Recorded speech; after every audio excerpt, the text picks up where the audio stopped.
આ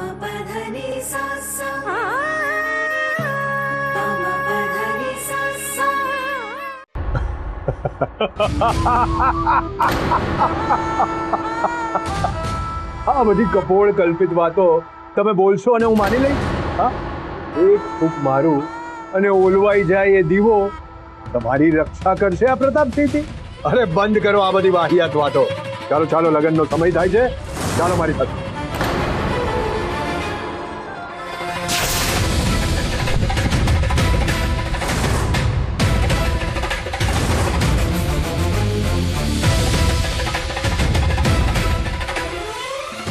હરિયા, સૈનિકો, હમણાં જ આ ગંગાને ઢસડીને લગ્નની ચોરીમાં લઈ આવો.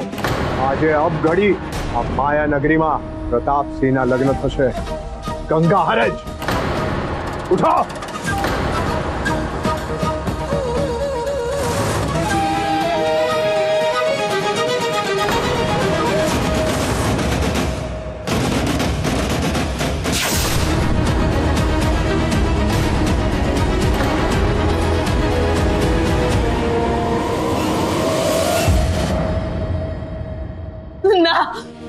ના, હું તને ક્યાંય નહીં જવા દઉં.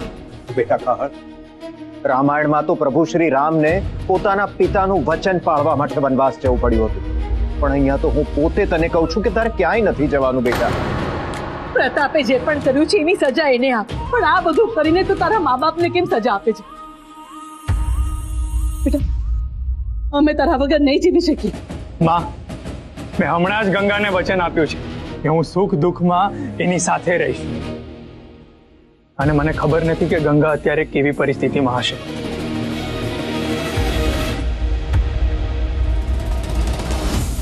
માટે જ હું આ ઘરનો આજથી ત્યાગ કરું છું.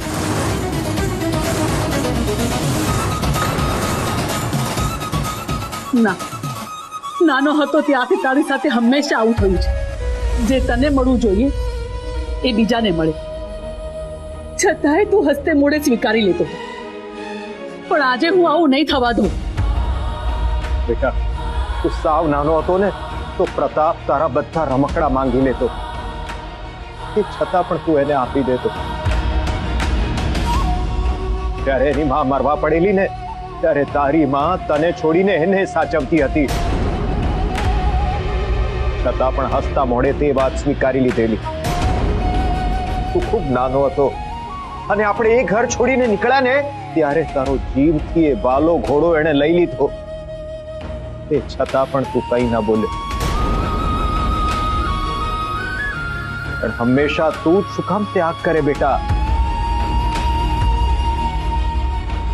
આજે બધું છોડી દેવાનો દિવસ નથી, આજે પોતાના હક માટે લડવાનો દિવસ છે. તે આખી જિંદગી છોડ્યું જ છે બધું, પણ હવે નહીં. હું તને આ ઘર નહીં છોડવા દઉં, નહીં છોડવા દઉં.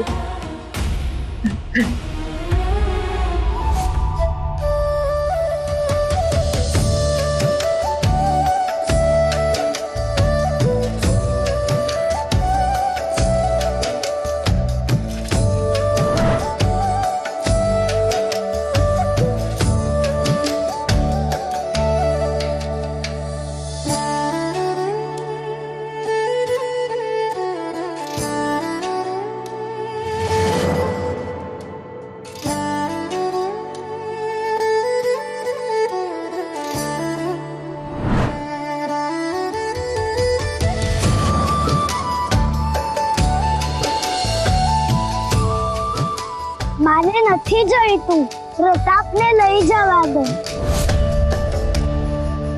બેટા, તે પહેલેથી જીવનમાં ઘણું બધું જતું કર્યું છે. તારા મા બાપની આંખમાં આંસુ ના આવે એ માટે હંમેશા અમારી વાત ના ગમે તો પણ તે સ્વીકારી છે દીકરા. તો બેટા, આ વખતે માની જાને, આ વખતે માની જા. નહીં જાને દીકરા. માં, મને બાપુએ જ શીખવ્યું છે કે આપેલા વચનને જીવ આપીને પણ નિભાવવું પડતું હોય છે. સાચું કે નહીં બાપ?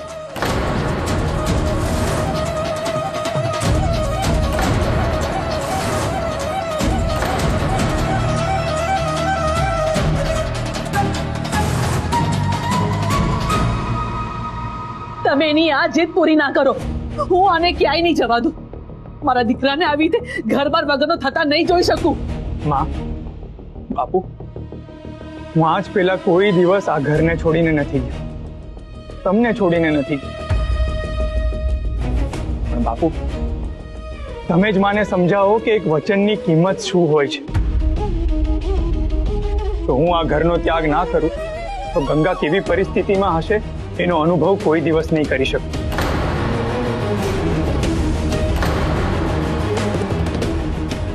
છતાં બાપુ, મેં તમારી આજ્ઞાનો ક્યારેય અનાદર નથી કર્યો. તમે જેમ કહેશો એમ જ હું કરીશ. બોલો, હું જાઉં કે નહીં?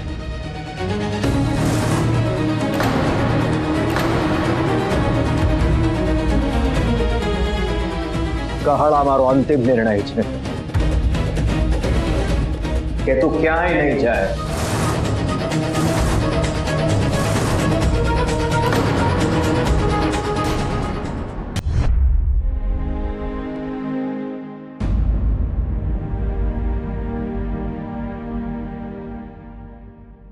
હરિયા, જા અને ગંગાને લઈ આવ જલ્દી.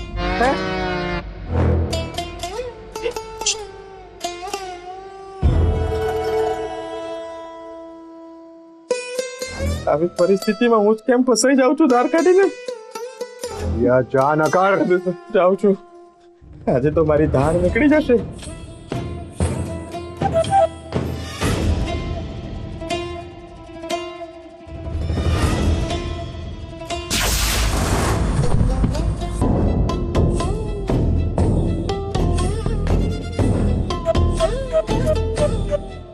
શું કરે છે હરિયા?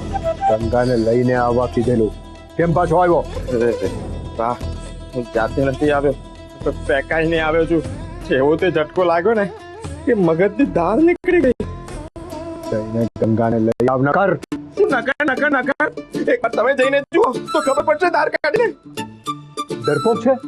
હા, આ માયા નગરી છે, અહીંયા માયાવીનું રાજ છે. આપણને કઈ નથી થવાનું. એ સૈનિક, ગંગાને લઈ આવ. હાચવીને જજે, દૂરથી જ પકડજે, દૂરથી જ હાથ લાંબો કર. ઝટકો લાગ્યો. એ સૈનિક, લાવ ગંગાને.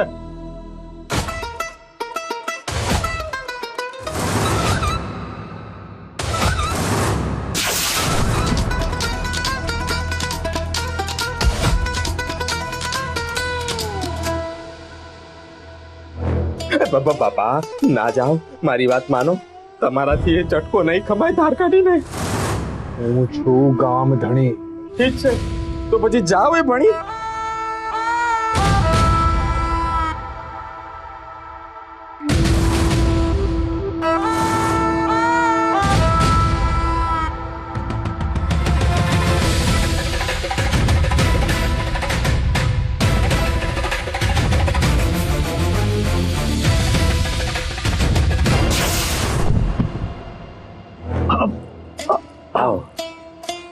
ગામ ધણી, આ શું થઈ રહ્યું છે હરિયા? નીકળી ગઈ હંધિયાણી, તો જાઓ ફરી એ ભણી.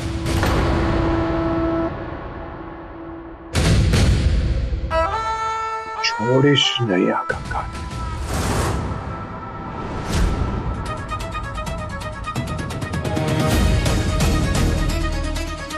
બેટા, તારા બાપુ બરાબર કે છે, તું ક્યાંય નહીં જાય. તું ઘરમાં રહીને પણ ગંગાને શોધી શકે છે ને? એ અહીંયા નહીં રહે.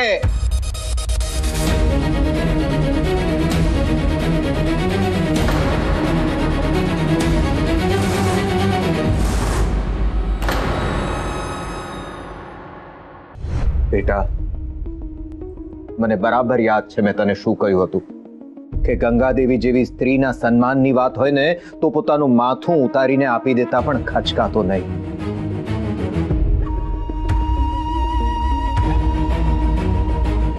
પણ પુત્ર મોહમાં અમે લોકો આંધળા બની ગયા હતા.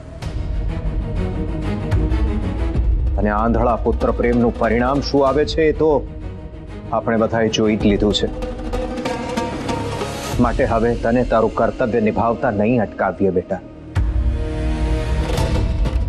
માટે જ મેં નક્કી કર્યું છે કે તું તારા ગંગાને આપેલા વચનને નિભાવ. પણ આપણા વડવાઓના શૌર્યની નિશાની રૂપ આ ધનુષ્યને લીધા વગર તું ક્યાંય નહીં જાય.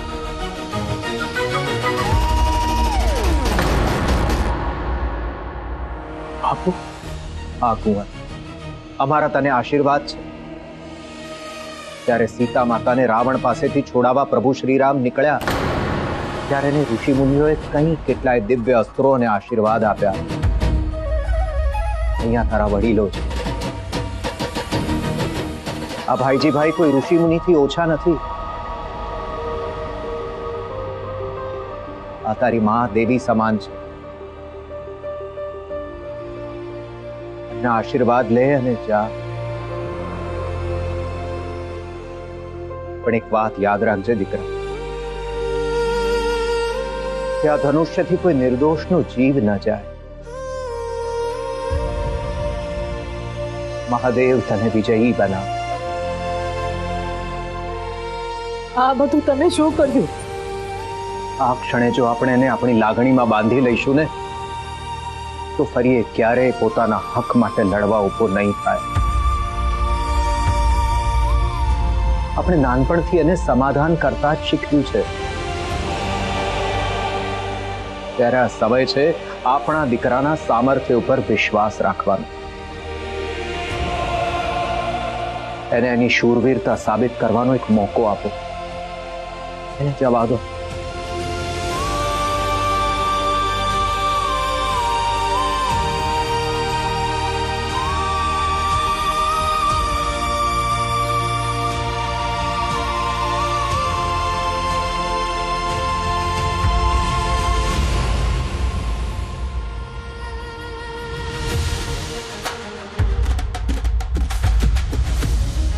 તે આ દીવાની સાક્ષીએ ગંગાને સુખ દુઃખમાં સાથ આપવાનું વચન આપેલું ને,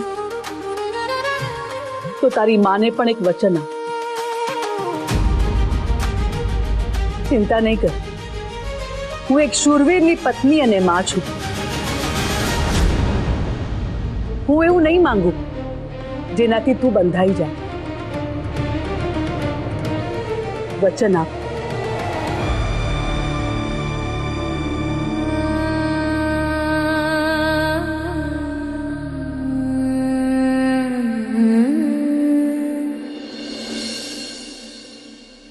આપ્યું વચનમાં. વચન આપ કે તું તારી કાળજી રાખીશ અને જલ્દીમાં જલ્દી મારી ગંગા બહુને સન્માનપૂર્વક આ ઘરમાં લઈ આવીશ અને પેલા પાપીને એવી શિક્ષા કરીશ કે ફરી કોઈ પણ સ્ત્રીના સન્માનને હાનિ પહોંચાડતા પહેલા 100 વાર વિચાર કરે.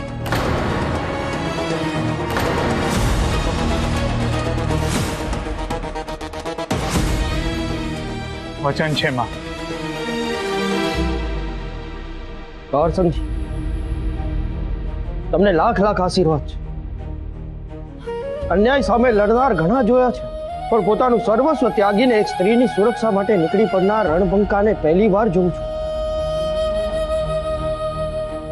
તમને મારા આશીર્વાદ છે. તમારી આ લડાઈમાં માં જગદંબા તમારી સાથે રહેશે. બાપુ, માં જગદંબાના તો આશીર્વાદ છે જ, પણ આ જોગ માયા પણ તમારી સાથે જ છે.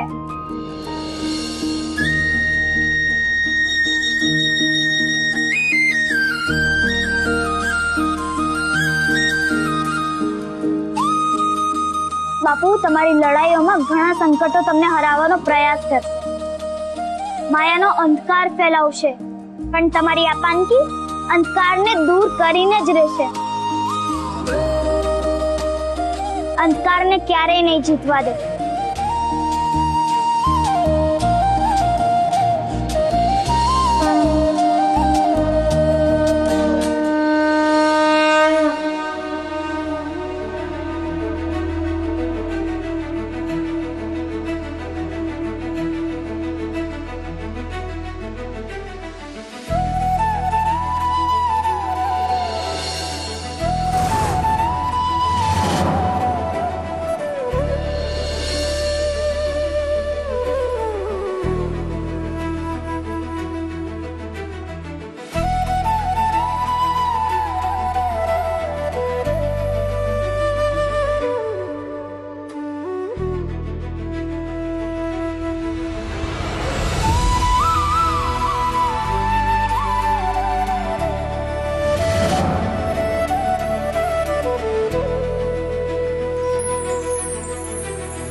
વાહ વાહ વાહ વાહ, આ કોની હારે ધીંગાણું માંડ્યું છે તાર કાઢીને?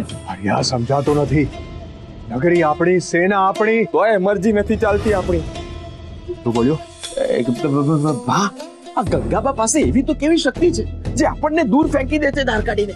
કોઈ તો એવી અદ્રશ્ય શક્તિ છે જે ગંગાની રક્ષા કરે છે. થાય છે તલવારના એક ઝાટકે એને કાપી નાખો. વાહ, આ હવામાં તલવાર વીંજવાથી બગતરાય નહીં મરે. જો અદ્રશ્ય શક્તિને હરાવી હોય ને તો એના માટે અદ્રશ્ય શક્તિનો ઉપાસક જોઈએ ધાર કાઢી. માયાવી.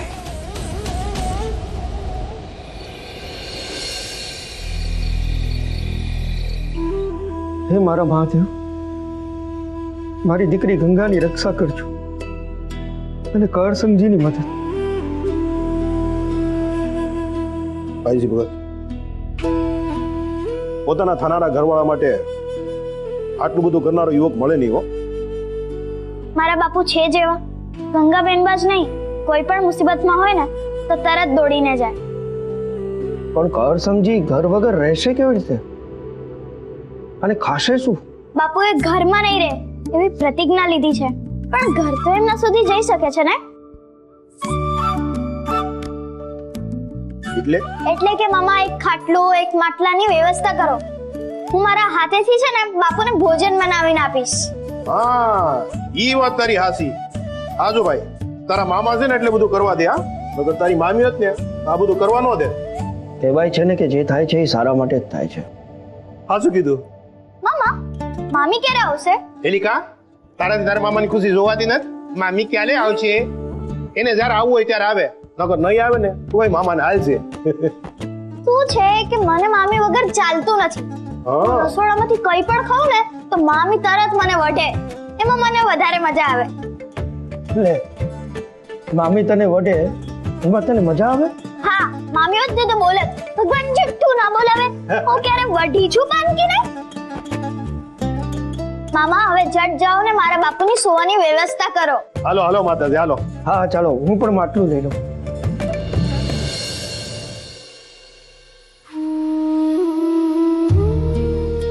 એટલું એ મોટું તોફાન આવે હું આ દીવાને હોલવવા નહીં દઉં, કારણ કે આ દીવો જ છે જે મને ને ગંગાને જોડાયેલા રાખે છે. કરસંગજી,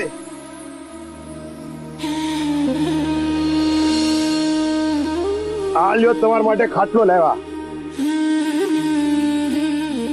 બાપુજી, આ શું કામ લાવ્યા? ગંગા અહીં હોત તો તમને આમ રહેવા દે? એ નથી, એના માટે જ તો આ બધું કર્યું છે બાપુજી. ગંગા તમને થોડુંક પણ દુઃખી થતા નથી જોઈ શકતી, અને જો ગંગાને દુઃખી ન જોઈ હોય ને તો અમને તમારી કાળજી રાખવા દો. અને આમ પણ આ બધું તમારી પાનકીએ મોકલાવ્યું છે.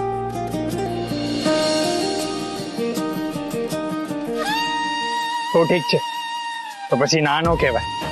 ચાલો. રામ રામ.